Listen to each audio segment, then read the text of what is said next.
എന്താണ് പാറു പഠിക്കണം? കണ്ടിട്ട് മനസ്സിലായില്ലേ? മനസ്സിലായി. എന്താ ചോദിച്ചാ? എന്താ ചോദിച്ചു? മനസ്സിലായി. എന്താണ്? ഒന്നുമില്ല. ഒന്നുമില്ല. ഓ എന്തെങ്കിലും ചോദിച്ചു കാണും, തിരിച്ചു ചില നറുക്കുത്തരവും പറഞ്ഞിട്ടുണ്ടാവും അല്ലേ?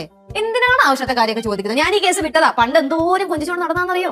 ഓഹ് നിക്കണ ഇരിപ്പോക്കി നോക്കണം കേട്ടോ. എന്താ നോക്കണേ? ഇതെന്താ ഇത്രാന്ന് ഇത്ര എന്താ അവൾ അങ്ങനെ വിളിച്ച? ഓ അതാ ഞാനും ആലോചിക്കണേ. എന്ന് പറയുമ്പോഴത്തേക്കും പാരസൈറ്റ് എന്ന് വെച്ചാ പരാന്ന പൂജ്യം. അതായത് സ്വയം അല്ലാതെ മറ്റൊന്നിന്. നീ കള്ളി, നീ ഇറ്റിക്കണ്ണിന്നാണോ വിളിച്ചത്? നിനക്ക് എവിടെ നീ വാക്കൊക്കെ കിട്ടേ? എന്താണ് വിളിച്ചത് കേട്ടാ കുട്ടുമാമ, ഇറ്റിക്കണ്ണീന്ന്. അവർ നമ്മളിങ്ങനെ സംസാരിക്കുന്ന കേട്ടോണ്ടെങ്കിൽ നിൽക്കുകയാണ്. പിള്ളേർ നമ്മൾ അടിയായാലേ അതിന്റെ അടുത്ത് ജഡ്ജി ഞാൻ വേണം കാര്യം പറയാൻ. എന്താണ് എന്താ പ്രശ്നം? എന്താ പക്ഷെ എന്നാ അവളെ എത്തിക്കണ്ണിന്ന് വിളിച്ച് ഇപ്പൊ ഇവിടെ ഒന്നും പറയുന്നില്ല. ഞാൻ ഇവിടെ ഇരിപ്പുണ്ട്. ആരാ എത്തിക്കണ്ണെന്ന് വിളിച്ചേ? എന്നെ കൊച്ചിന് വരെ കാര്യം മനസ്സിലായി. ഓഹോ എനിക്ക് ഡൗട്ട് ഉണ്ടായിരുന്നു. ആ